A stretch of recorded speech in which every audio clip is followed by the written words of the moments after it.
হাকিমপাড়াতে একটি বাড়িতে চুরির ঘটনার তদন্তে নেমে চুরি যাওয়া সোনার গহনা সমেত নগদ টাকা উদ্ধার করল পুলিশ। ঘটনায় আরও একজনকে গ্রেপ্তার করা হয়েছে। উল্লেখ্য, গত 3 তারিখ শিলিগুড়ি পৌর নিগমের 15 নম্বর ওয়ার্ডের হাকিমপাড়া এলাকার একটি বাড়িতে চুরির ঘটনাটি ঘটে। পরের দিন 4 তারিখ শিলিগুড়ি মেট্রোপলিটন পুলিশের শিলিগুড়ি থানায় লিখিত অভিযোগ দায়ের করা হয়েছিল। লিখিত অভিযোগের ভিত্তিতে তদন্তে নামে শিলিগুড়ি থানার পুলিশ। গত 7 তারিখে পলাশ মণ্ডল নামে এক ব্যক্তিকে গ্রেপ্তার করা হয়। তার কাছ থেকে উদ্ধার করা হয় চুরি যাওয়া কিছু সামগ্রী, সোনার গহনা ও নগদ 3100 টাকা।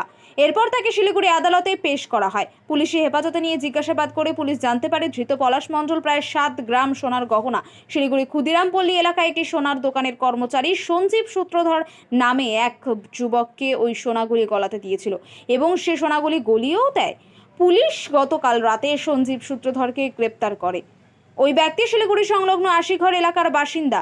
ধৃতকে এদিন শিলিগুড়ি আদালতে পেশ করা হয়। ঘটনার তদন্ত শুরু করেছে পুলিশ। আমাদের সাথে থাকুন এবং দেখতে থাকুন নিউজ প্রাইম টাইমস, আপনাদের সাথে আপনাদের পাশে।